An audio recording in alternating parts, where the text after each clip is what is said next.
Welcome back to the desk, folks. My name is Fdot, joined here by Diem Brandon. We're moving into the round of 8 here in our second week of Phase 1 of Relegations. This is Phase 1 still? It's Phase 1.2, technically. 1.2. Yeah, 1.2. That we're in for getting into the SPL. Relegation patch 1.2 here, folks.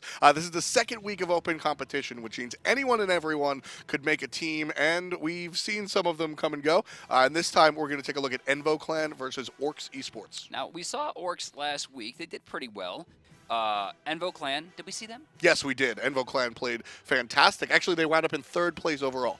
Really? Yep. That's not bad. Not bad at all. And with leftovers being gone, that leaves a lot of room for people to get into this coveted spot. Oh, yeah. And, I mean, not for nothing, we've seen other teams as well. The Poppies have stepped up, and they won the last match that we got to take a look at last week. They fell earlier than the round of 16, so we didn't get to see them at all. And the clan from last week made it to finals. I'm sorry, what was their name? Epiphany Bolt. Epiphany Bolt. Had a really good run. They decided to sub out what I assume was their jungler for GetFisher. They're already out. They're gone. Usually goes the other way. GetFisher gets subbed out for a different jungler. But this time around, I guess they just wanted to leave earlier. They had things to do today. But so the roster change moves the team in the incorrect direction if you're a fan of them. If you said Envo Clan was 3rd? Yes. If Envo Clan's 3rd last week, and both the 1st and 2nd places are gone, I don't know, right? So yeah, there's Epiphany Bolt. You saw they got to finals last week. They lost 0-2, but they got through Envo. They were the ones that beat Envo. Yes, exactly. So Envo, I mean, those are our favorites today.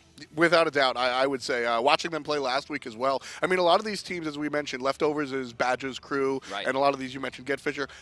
Envo Clan was a team that was generally new to at least me. So to see these guys continually play well, that's exciting. Well, we're going to be jumping into the game in just a second here. Envo Clan, clearly the favorites going into this. They were 3rd place last week. The 1st and 2nd are out of the picture. Let's see if they can get through the orKs. Well, they sit here and they get number 1, so Envo Clan have to take on the orKs. Really, historically, what beats the orKs? Humans. Man. Strategy, general brains over brawn, right? Well, man, Warcraft, right? Yeah. Man, it's pretty even. But if you go to Lord of the Rings, they Elves. got bodied. By elves? Elves? Mages. Yeah.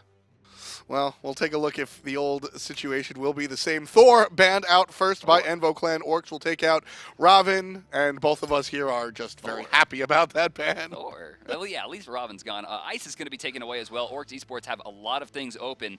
Kuang, definitely the most dangerous. Remember, Soul is auto-banned this week due to a small bug. Although I still don't think she's as strong as Kuang, even with the bug. And Kuang makes it through. That should be first pick for Envo. Yeah, I agree as well, but we'll see the hug bug. Khepri picked up here now. Khepri is definitely strong, but strong in the opposite direction. He is a defensive character. It could be a she. You know, it can't because we have a voice pack that is deep man voice. There's a girl one. Is there? We have a girl Khepri now. Oh, right, we do.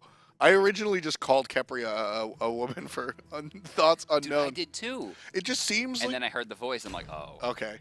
Well, I mean, to be fair, you know, Cher and Marge Simpson exist. Athena and Kuang get picked up in the first round for orKs Esports. They probably are asking why Envo didn't pick Kuang. Yeah, I mean, not only does is Kuang probably considered the best character in the game, probably tied with Ravin, but he is a direct counter to Khepri. Yes. So not only is he higher tiered, but he got the counter pick. And Athena, aside from having the ultimate that, you know, ends lives, like, or I guess doesn't end lives like Khepri's does, Athena's a better character without ultimates. I mean, being able to taunt every few seconds is insane. So far, orKs has the strongest comp I've seen.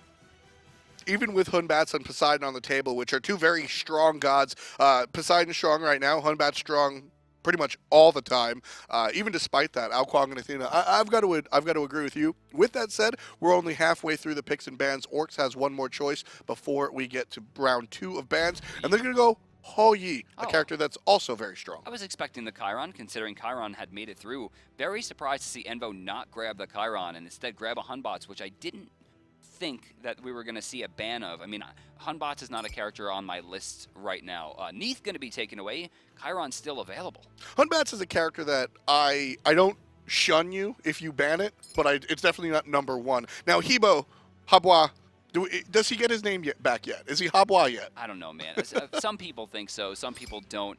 I think he's just one of those characters right now that's just, you can't place him on a tier list well. I'll agree. Because he just I could win the game in 1 second if I decide to, if I hit one ability, very much like Scylla, except Scylla has a little bit more viability on more comps. Habba's just like, I don't have a wheelish or anything, but I'm going to ult through 2 people and see what happens. And usually those 2 people die, unless one of them is Zhong, who's going to be picked up by orKs, who is a thick, tanky bruiser mage in the middle lane in a world where we celebrate Doom Orb. See, no, I like this. I like Do this. you? If he goes tanky, it's going to be really hard to kill him. If they invest into Zhong, they're allowing Kwang to run around and kill everybody. They have to have a target here, and right now, they don't have one. Envo Clan, final picks here. Chiron and Vamana, I would say. Yes, there's the Vamana. The Vamana is a great choice, and last week we saw 0 selections of Vamana during the European Open bracket. There's the Chiron. Brandon showing off his ESP skills right now. But so Vamana, completely absent from Europe last year. Envo Clan must have watched the broadcast, because both of us were very mad that we didn't see the baby. Yeah, no, I mean, the character right now counters so many people. He actually shuts out so many people. Okay, Odin. Odin has a weird matchup against Vamana in the solo lane. He can clear very well, but is generally unsafe if he goes full Bird Bomb. Vamana going into second item Frostbound Hammer should be able to lock him down. But remember, Odin Cage is going to lock the baby inside, reduce healing by 100%, though there is a Khepri. It's going to come down to Kwang trying to get that execute off. When I look at this Envo Clan, really I'm looking for, so we see damage out of Poseidon and damage out of Chiron. Batz and Vamana are going to deal damage, but they're not necessarily the carries that I'm generally looking at. But as we're riding along with the baby, this is where I want this conversation to go before this game starts off. What is this? Mids. No. No? That is the jungler. That Odin is the jungler. They're putting Oh, Odin. it's a jungle Odin with Kwang in the solo lane starting Sunder, of course. Hello?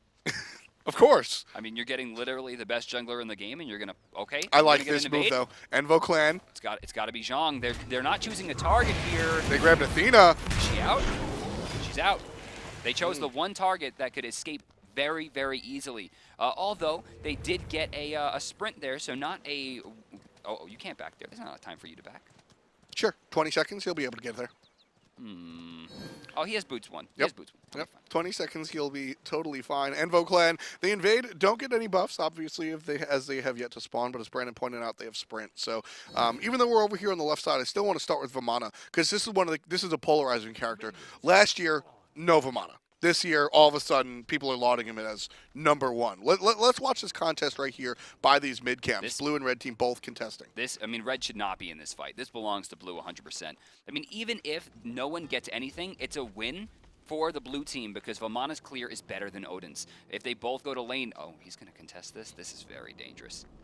The only way Odin can contest this is pretty much all in. He's got to jump to really have a shot at that, and that will spell certain disaster, so he opts not to. Gungnir's doesn't do enough damage. Lunge does, but it puts him in a bad spot, and of course, Raven Shield does nothing at level 1. Just takes forever to really get going. Mids is the only thing Envo Clan is going to go for. Usually we see the mids to blue, but because that stare down, that's exactly what it was, took so long, we just see the mid cams clear to the lane for Envo.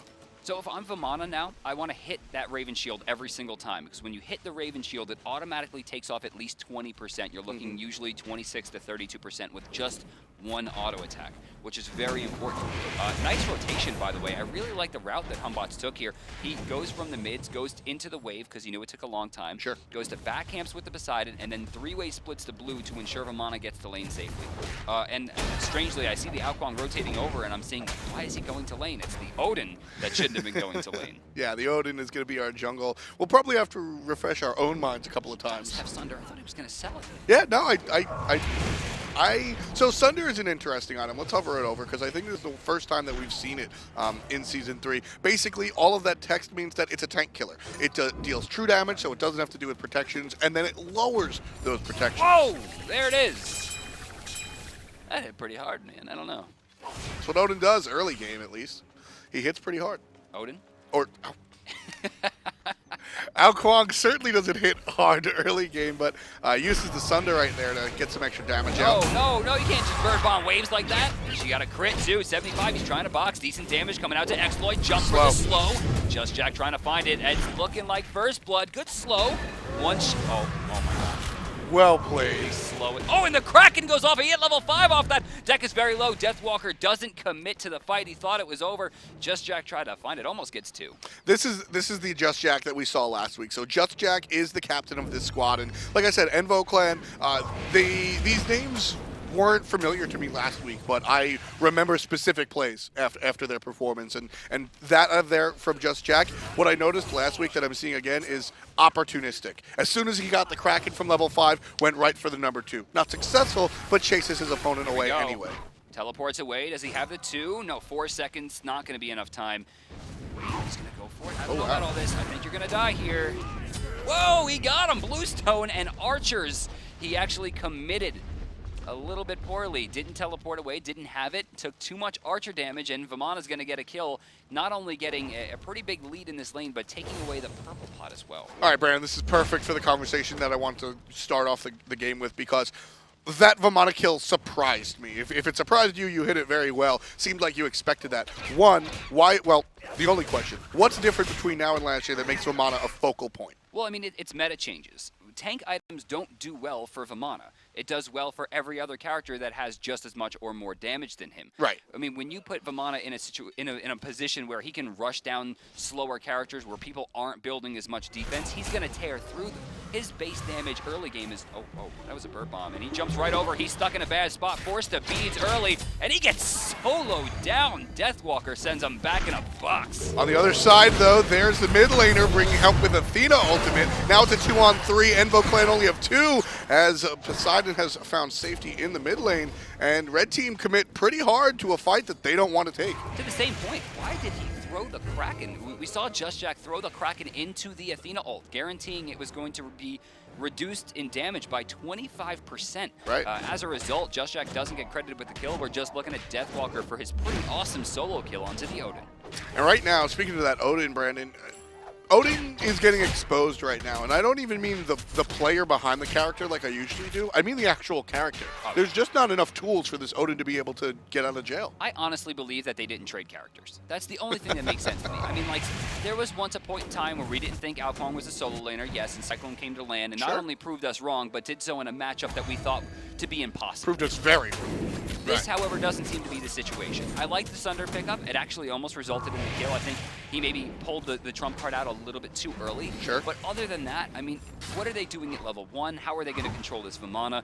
If he's in the ultimate inside, you know, talking about Colossal Fury, if he's in Colossal Fury inside the Odin ring, yes, he's not healing, but he's also not getting executed. I mean, how are they going to commit to this child? Yeah, and, you know, Kuang is a character that I want to see rotate around the map. I want that execute to be available in my left lane, in my mid lane, in my right lane, in my jungle. And so by pushing out Kuang onto that side lane, we'll sort of mitigate how much damage he can do to the enemy team. Blue buff taken out by that Odin, though. I thought he was going to stay there and like try to camp it, make sure Kuang doesn't get it. Mid lane, trouble again for Dekes, and he's gone. 2 ultimates used and another kill, this time for the 0-0, now 0-1 Zhong. And off of that kill, on the assist going to JustJack, 4-0. Read the kills as Envo Clan already off to a fantastic start. 2,000 gold means a lot more at 6 minutes than it does later on in the game. And Envo Clan very intelligently goes directly to the objective before Hou-Yi and Athena can even smell it. It's done. Envo Clan sit pretty, 3,000 gold up. I mean, orKs just had such a good draft. I mean, starting off with Kuang and Athena into Khepri, I mean, that's the dream. Yeah. And it seems like the picks and bans have gotten away from them. They put a character that can't really deal with Vamana in the solo lane. They've taken Odin and they put him in a position where he's not going to get as much experience on a character whose endgame is just absolutely awful. I mean, they don't really have an endgame plan here in my eyes. At this point, it comes down to, can orKs defend Eqaulity enough to ensure that Kuang will get to endgame and he'll just instantly give someone and take them off the map. For Envo Clan, the win condition becomes do exactly what we're doing now for literally the rest of the game until we win. Everything's looking pretty for the blue squad, and right there, no numbers. I like that. He went for the knockup, missed it, but even still was able to cancel it and choose a different option as far as damage is concerned. So this solo lane still sitting pretty. Envo Clan up 2 levels to their opponent. Mid camps go the way of Envo as well, so everything is looking blue right now. Another mid-camp, I think we should say, really. It's another mid-camp gets taken off the map. That's incredible. honestly. I mean, they have controlled so much of this map so far. They're already, oh, there it is, there it is. He finally gets the kill. It looks like No Numbers got a little bit greedy. I think he took a tower shot there, and Eqaulity using that Sunder, baiting him out well, and now we'll get some much needed solo experience. Still a level down. It'll definitely help the situation over there in solo lane as orcs are continuing the battle, and in the other lanes are generally staying fit. Right now in the mid lane, though, a lot of damage coming out off of that Kraken into the Fear No Evil. Khepri's going to help out the Hunter, and Lloyd takes out JustJack. It's now a 3-on-2. Confidence going the way of the blue team, but over the wall comes Oyi, and Hayzer takes out Lloyd. It looks to me like he didn't get the ult he was looking for. I don't think he meant to ult the Hunter. Another kill, but it's going to be traded as Eqaulity rotates over and gets another 3. Diving deep, No Numbers unable to follow it up. It's a, oh my god, does he have Bluestone? No, he doesn't. He went right for Transcendence. Rough. Very rough. Vamana's coming around the side, trying to push this even more. Quality goes blinks out of the tier 2, and this tier 1 is what Envo Clan wants. I'm not sure if they'll be able to clear it. I think they can. There it is. So first rubble going in 8 minutes. That's a very early tower. Yeah, but they don't wind up gaining the most out of that. You'll see the gold winds up being close to even, if not a little bit down. Experience-wise, winds up being close to even. So they, yes, get a tower, but that's effective gold taken for the ineffective from orcs. A very good play by orcs. I like the rotation from Eqaulity. And I think, again, a lot of it came down to Collis. He accidentally hits Hayzer instead of what I think was JustJack. Yeah. As a result, another person goes down that probably shouldn't have. But, I mean, those kind of mistakes are going to happen at this level. Yeah, I mean, it's only 500 gold for this mid lane tower, Brandon, but the map presence that it gives you is not invaluable, but it's very strong. In a meta where Doom Orb really dominates what the mages want to bring, having that Ali Oxenfree of the mid lane tower, you just don't have that anymore. So just another opportunity for Envo Clan to really push this Orcs team into the ground by exploiting this mid lane if Zhong wants to be aggressive. You know, there are very few times in which I will say that level 1 shell is a good idea. Okay. 5 seconds in an early fight usually isn't going to spell the entire thing, whereas in late game, that's enough time for someone to get bursted down. But when you're going up against a Zhong and you're going to be sitting from level 7 to level 11 throughout the entirety of the early game, you know, for a support, having that, ensuring that you can get that full shell and shut down so much of Zhong damage is completely invaluable. And I think he's done his team a great service by picking it up this early. Yeah, I mean, we saw, going back to Super Regionals, honestly, Super Regionals was the week of Zhong, and it took about 3 or 4 days of competition for teams to realize that Shell was the anti-Quay. Jumping in here, we need a masterful shot to slow it down. There it goes. Root over the wall, Kraken, Rising Dawn, and a shot from Deathwalker to find it. That level of play from Collis is insane. Absolutely beautiful. Not only does he land the root to ensure the damage out of his teammates Kraken, but he throws the ball over the wall just in case extra damage is needed. Those are the type of plays that literally bring a smile to our face. That was great. That was like Polar Bear Mike at his absolute prime, right? That's what I think of when I think Polar Bear Mike. Using the abduct to get as close to a wall as possible to throw over that solar flare to get a root to ensure the Kraken, right? That level of thinking, I mean, he was 2 steps ahead of everyone he had to fight. That was close. And that's one of those things, right? Mid lane is one of those things. Zhong going to be in some trouble. Glowing orange for one moment, but here comes the Hunter. 1-2 punch out of Hayzer is good enough to put him into the ground. Khepri ultimate on the monkey. Trapped in there is Odin. Hayzer with the double kill. Hoyi's going to show up and take out Deathwalker, but not until after the double kill for the Hunter. A 2-for-1 exchange, again in favor of Envo Clan as they extend their lead 10-4, now 4,300 gold to their name. You'll see JustJack getting the brunt of this as you see player damage 4,600. Hunbat actually at 55. Yeah, Hunbat is a character that deals damage but rarely finds himself on top of the damage charts. JustJack putting DaPeysch into the ground one more time. But this time around, Hunbat's and Poseidon really fighting for it. I would have liked to see Hayzer delay his Constellation throw by about 1 second to ensure that cripple. It was funny, we were just talking about before how I think there has been a single-digit amount of times I've ever seen a player do it. Another kill for JustJack as he solos down Hoyi. So at one point, we saw JustJack being a team player, really trying to work with other people. And at this point, JustJack is far enough ahead that he could just walk into the enemy jungle and obliterate someone. But he wasn't even that far ahead. I mean, that's a level 12 Hoyi. For that gold, though. Yeah. 6,500. How much of that is in-game? Oh, actually, none of it, because he just back to the base. Take a look at the build. It looks like we're going to get a very early Gem of Isolation, making sure those whirlpools wreak havoc in team fights. And that's one of the fun things that I like about Do More, Brandon. The ripple effect of Do More allows you just to build these utility items either earlier or at all. A lot of times Poseidon, who wants Gem of ISO, couldn't really go it because he had to build other supplementary items. Well, with the amount of power that Do More gives you, there's an open spot. Boars get taken. It looks like Deathwalker will retreat to the lane, get some experience, shift it away. You know, and actually, it's funny. It used to be I'll call it a soft rule, that you buy pen, third item on a mage. Right. It's a little bit, is it a little bit different because of how much offset, how much power you get early game with the Do More?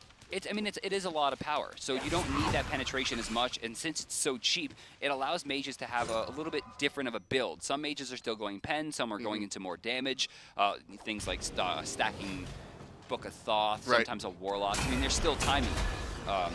There's more choice, which is a lot of fun. JustJack being aggressed on, going to force out the Athena ult. And other members of Envo Clan will converge onto the middle lane where there is no tower. Very important Did he miss point. that?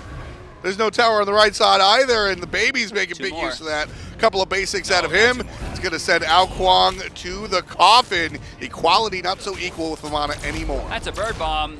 Does he go down? He's still alive for now. Right side, they invest 3 people into it. It looks like he'll get a stack on the Odin passive as well. Over on the left, however, they're trading out. Their Ho Yi falls once again, and it looks like their tier 1 will follow suit. A Vamana for a tier 1 tower. I'll take that. Vamana sitting level 16, 2 levels above the Kuang that he just killed as well. So no numbers, certainly has the numbers above his opponent right now. And his team as well. 6,700 on the side of Envo Clan, leading by 9 kills very early at 14 minutes. I mean, they're the favorites this week, right? They, like we talked about before, they were 3rd last week. Both 1st and 2nd are out of the tournament already, with 1st, of course, relegating last week, 2nd getting eliminated in the round of 16. And it's so far been led by JustJack's Poseidon at level 14, and I see no numbers. Level 16 Vamana 3-2-0 right now with some pretty good trades for those deaths. And a lot of what we saw last week that we're seeing out of this week again is JustJack would sort of rise to the occasion, but a lot of what Envo Clan does is succeed as a team, as a unit. And I think that's why they find themselves so deep in these tournaments. So you ready for the combo? Equality is going for Polynomicon. After that's going to be Soul Reaver. Ooh, and he's going to walk up to someone, activate his 2, hit him with the 3, hit him with Sunder, and then ult. And if at that point they haven't been executed, the ult will do enough damage to where they land on the ground into the teleport, and it will explode and destroy them. Happy feet. We'll just have to wait and see. It is happy. Right now, Equality certainly not going to get a chance to execute that combo anytime soon, as no numbers, just no fear is really what we're seeing out of Vamana. Just walks up, throws the umbrella, just doesn't have to be afraid with this. Look at this. The first item, sure, boots. First item after boots is Bulwark of Hope. Yep. That is damage. I mean, and a lot of shield, which is important. The issue is the shield doesn't proc until 30%. Uh-oh, trouble here. Hayzer stuck inside. He's tanking the tower. He's going to go down. So far, a 1-for-0 trade in favor of orKs. Meanwhile, orKs Clan want to push their advantage. They finally have the lead as far as his fight is concerned, but no numbers doesn't care. He's tossed under the tower, surrounded by all, and his health is going up. He takes out Zhong. Equality's going to fight the entirety of Envo Clan on the right and get away with it. Alvita picks up a kill as well. JustJack going to spill and lose some of those stacks. Alvita gets the double kill off of Deathwalker, and orKs retaliates successfully. The first fight going the way of the red team this game, 4-1. 2 major things there. One, hand-holding is a bad thing. They stacked up on top of each other in the end there. Kuang got a massive amount of damage off of him, trying to burst him down. There was no reason for Vamana to join that fight. Realistically, he should have just stayed back and let his team do the 2v1 and eventually pick up the kill. Instead, he winds up moving in, he takes extra damage, and they wind up losing it anyway. Secondly, Khepri ult. Chiron ult. What are we doing here? Not using them, apparently. I mean, maybe the Khepri ult, you could make the argument, I didn't want to waste it because Kuang was here, right? I get that. But Chiron, you got to get in there. Got to go for it. I guess things happened a little bit too fast. Wait, is it enough? Oh, what was that? What was that heal? One more shot would have been enough, but... Does he have med? No, it's Raven Shield. Oh, he took the Raven Shield off. I didn't see it. Yep. Raven Shield saves Odin one more time. Envo Clan, despite losing last fight, going to look towards the Gold Fury. Red team are aware. Dekes will come and take out a ward. Looks like red team are biding their time, but it's just a little bit too much. Gold Fury already falls. Good movement by Callis there. Oh, they're investing a lot. Kraken comes up huge in the back line, and another one in the front. Athena trying to get away. It's going to be a 2-for-0 plus gold here. She's slowed. She actually lost her preemptive strike. And she's going to lose her life as well. It's just a matter of when. There's the root one more time. Callis. Credit to the bug. This is the best support play I have seen in Season 3 so far, period. I'm telling you, this team was a treat to watch last week, and they're doing the same things this week. Tier 2 going to fall down. Meanwhile, in mid lane, Odin taking to Tier 1, but I don't think Envo cares. And do you see Hayzer there throwing down the Constellation, dashing and canceling immediately? This is actually healing the teammate with the lowest amount of health, ensuring their position is even stronger. And look at this, right into the healing for the big baby. Beautiful. This is just teamwork, cut and dry. These players coming together and really taking out all the objectives that they can. Going to clear the board right here. Likely going to go to the right side as well. I don't see any reason for them not to, unless they want to go to the Fire Giant, but that might be a little aggressive. I think they're thinking that they should be coming at this point, but they're not. Odin back into the base here. And it looks like they're just going to clean up the Ellies and back up. Everybody back to JustJack and Callis said, no, we want to pick up the extra experience. So 10,000 gold, not quite enough of a lead if you ask Envo Clan. They're going to come out of the base after buying a decent amount of items. No Numbers has finished his Fatalis, so he will be absolutely just unstoppable. And looking at Callis here, he finishes up the Breastplate of Valor for a 20% reduction to his cooldowns, and then, of course, going into Talisman. So Hunbats, this is one of the first Hunbats that we actually see buying Malice over Deathbringer. This has mathematically been the choice for a long time now. Nope. Nope. Nope. Nope. Nope. Nope. Deathbringer happens automatically. Instant damage greater than dots.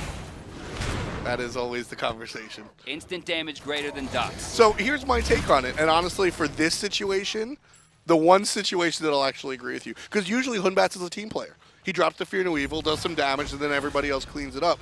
This time, Hunbats is killing it as far as damage is concerned, so maybe I would have rather seen the Deathbringer. But Malice will actually do more damage over the course of a team fight if he successfully weaves in those basics. It depends on how many times he crits. Exactly. Depends on how many times he crits. There's too many caveats. That's very true. And right now, here is one big ring that the red team are going to drop around everybody but the monkey on the blue squad. Hayzer goes down almost immediately, but thank you, Khepri. Hayzer will be left alive. JustJack also going to be taking out the support left side. Baby's tanking too. JustJack taking out two on the other hand. Eqaulity takes out Vamana. That'll be a big hit for the blue team if they want to succeed as far as pushing this tier 2 tower down. They get the message, and Envo Clan look like they're a little timid to push this right-hand lane. I don't think I have ever seen a person use Chiron's heal as well as I'm seeing Hayzer. I completely agree. I mean, he's just constant. He has so much mana. He's just throwing it out randomly to make sure that he can keep it going. They're going to find a 2-for-1 trade here in favor of Envo. They take the tier 2 as well, and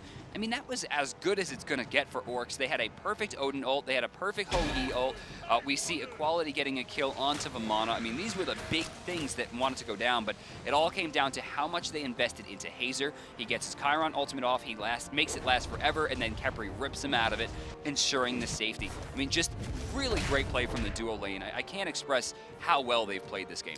And the entire time while Khepri and Hayzer are coming together and really performing these high technical, mechanical abilities and situations for their duo lane to be looking strong, JustJack is quietly, well, not quietly, JustJack is loudly sitting on the back line, throwing out everything he can and just letting it rain on the enemy. So we're not going to get a Soul Reaver, it seems, Fdot, from Eqaulity. He's going to go into Lost Artifact. So this is either Rod of Tahuti or Chronos Pendant. I mean, he can still sell the Vam Shroud, but the Soul Reaver, you're right, is not going to come as soon as we might have hoped. There's going to be the ultimate onto Dekes, who's going to bring Athena with him and take the crack into the dome!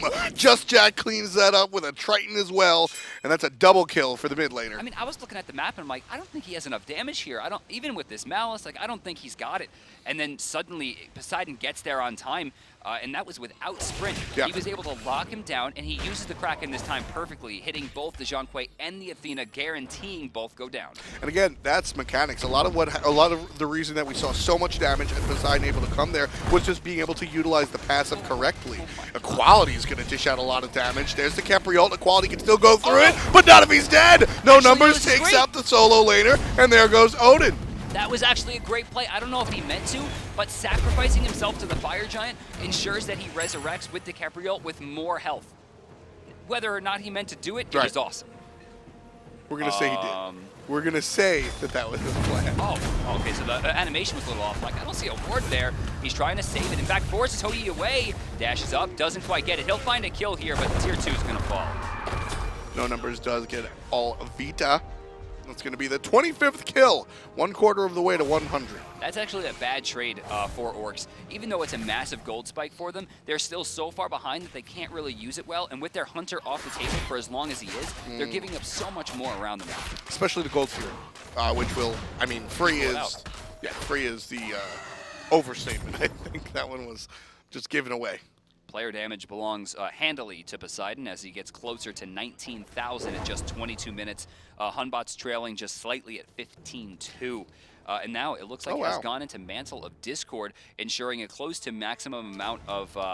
actually, does he have the blue buff? He does have max CDR right now. So here's a question. I see the Obsidian Shard, and Spear just recently got changed. And basically, once upon a time, it was if you have dots, you buy Spear. If you don't, you buy Obsidian Shard. Then everybody learned math, and it was if you do damage, you buy Spear, and if you're unintelligent, you buy Obsidian Shard. Or your Chronos. With a few exceptions. Now, we're seeing Obsidian Shard on a Poseidon. Very interesting. Man, I'm just, sorry, I lost my train of thought when Collis used Rising Dawn to keep the minions alive so they can get the tower. Like, I just love watching this guy play, man. It's totally expected when you're watching some of these guys like come out. Animal. His maximization is just incredible. Yeah, just really finding all the ins and outs. You know, this is somebody that actually reads the tooltips. Is Quang. Why was Quang killing creeps in mid lane and not in that fight? Taunt from Athena, JustJack gonna get his beads off his bird bomb to the back line. Deathwalker gets res. Collis with a beautiful ultimate. Perfectly on time. Made sure that he was ulting somebody that wasn't near the Quang. JustJack does fall to the Quang, but very, very important stuff coming out of Khepri. As I said, not only was it perfect timing, but he had the wherewithal to know that Quang wasn't near him to really negate his ultimate. With that, Envo Clan finds a 1-for-1 trade mid for mid, though slightly in the favor of orcs in that regard, as it's a level 16 for a level 19 and less stacks to lose in the Doom War. But when you look at the map and see 2 Phoenixes fell as well, you gotta give it to Envo Clan. Another 1,500 gold, plus major map pressure on the left side. Ratatouille's finished up by Equality. It's a big deal off of that last kill. So he'll have a little bit more damage. Not as much burst as if it was the Soul Reaver, but we'll see what his last item will be. Or 2 last items, actually. Only 4 on the solo lane Assassin, who sports the 5-3-3 slash line. So there's some room in the build. He's got the Soul Reliquary started up, most likely going to be the Soul Reaver. Book of Thoth, not really a viable endgame item.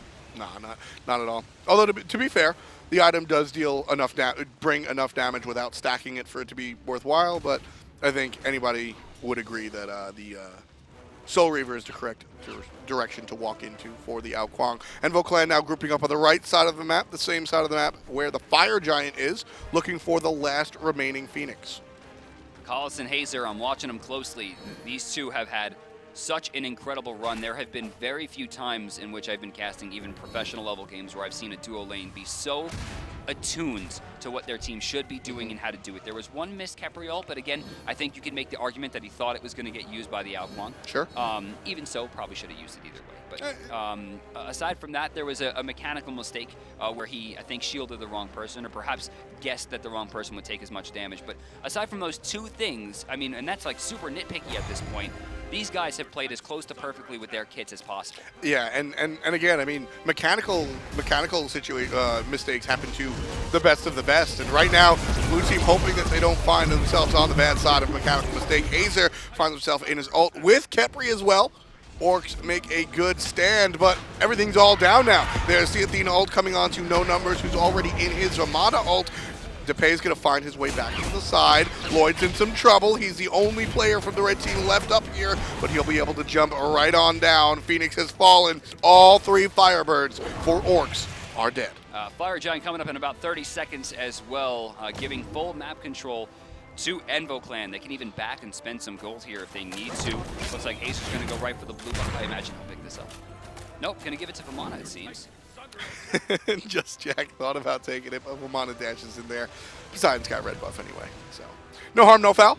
Envo Clan going to back with almost 20,000. What is that? 15,000 gold in the lead. Incredible. Yeah, close to it. Yeah.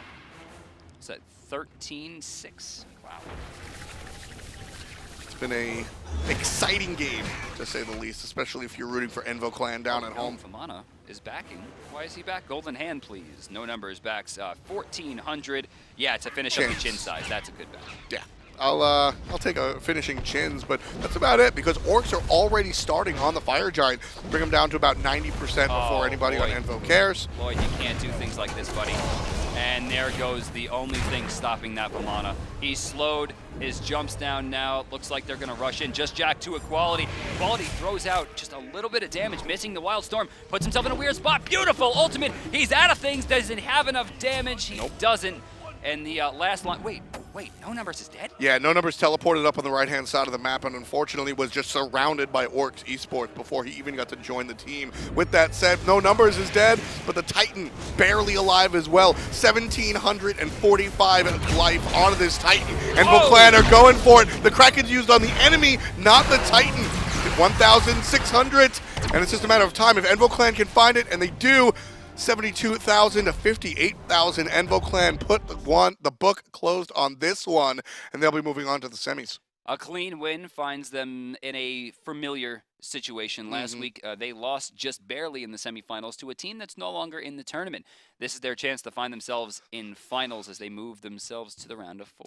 And if they continue to play the way that they just did, Envo Clan that is, I think we will see a very happy Envo Clan in the finals. I mean, that performance right there, usually a lot of fans are familiar with you nitpicking the bad things about players, but here we got to see the other side. I mean, that was good play. Watching, because again, it's really about the small stuff that puts you not just behind, but also ahead. And the small stuff that I love that you brought up was specifically the ability to use the Chiron heals as well as the Khepri shields. Well, let's take a look at what happened here for the first blood. You're going to see JustJack absolutely dominate Lloyd. Now, for some reason, Lloyd thought this was a good idea to burn bomb the wave. Guys, level 2, you don't burn bomb the wave. Just don't do it. Doesn't matter what lane you're in, it's too dangerous.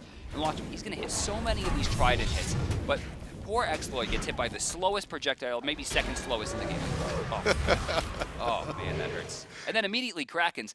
I feel like he hit 5 and just threw it out. If he called it to Deathwalker a little bit sooner, I think there was kill potential there, but even sending Zhong back and forcing him to miss a wave, like, so strong. Yeah, just the ability to take that opportunity and absolutely run with it is what we saw out of JustJack. And speaking of running with it, it's what we saw to Chiron as well. And, you know, again, I love the points that you brought up about this dual lane. It definitely one of the more exciting parts of Envo Clan to watch. You know, usually when we do things like player of the game, a lot of it comes down to kill-death ratio. Yeah. I think if we took the kill-death off the board and we did like another MOBA's version where everyone gets the points, right? This is just showing how good this guy played as a hunter, because this was a support-style hunter that he played throughout the entire game, whilst doing some of the best damage in the game, whilst baiting out multiple attacks from the enemy team using his and Khepri's ultimate. I'm like, it was incredible. The biggest thing for me is the ability to really utilize that Chiron passive. So many things in Smite, even at the professional level, get lost in the shuffle. I mean, people don't know what passives do in this There's center a lot of words in this game. There is. There's a lot of words. And watching Chiron, watching Hayzer really utilize, I mean, that was, you and I were both smiling like kids in candy stores. Seriously. I mean, like, he was about to back. There was a part in the tier 1 where the Khepri's backing, and he throws a constellation down. It was really strange. You see JustJack finding a beautiful double kill using his whirlpool right as Athena hits the ground. Just great play from all 5. Which is a lot of fun. We saw a lot of the smaller things coming out from this team in its entirety, and that's really why they find themselves so successful as a team. You can do it by yourself in ranked, but not here for these teams hoping to find themselves in the SPL. Let's take a look at Phase 2 of our Phase 1 relegations brackets all over the top. Team Astro taking on Morphia will be in the semifinals as Envo Clan takes on Clown Fiesta, who beats the Poppies. Now, Clown Fiesta, I'm pretty sure, was eliminated last week, but they were eliminated by the leftovers. Yes. Ensuring that maybe didn't get a fair shot at the relegations comparatively to the skill level of the rest of the players. So I think that's going to be a pretty close game. Now, Morphia and Team Astro are kind of new to me. Team Astro has been sort of through the ringer a little bit. Some names you might recognize. Morphia, we've really seen some stuff out of them earlier on, but if you haven't seen these teams just yet, don't worry. You'll be able to check them out just next. And of course, as we move into the semifinals, these are a best of 3. So no longer one-shots. Team will have to play the picks and bans 3 times in a row, which really changes everything up. With that, Adonis and Hinuman will be taking the horn. We'll be back for finals. Stick around, guys. More action coming at you.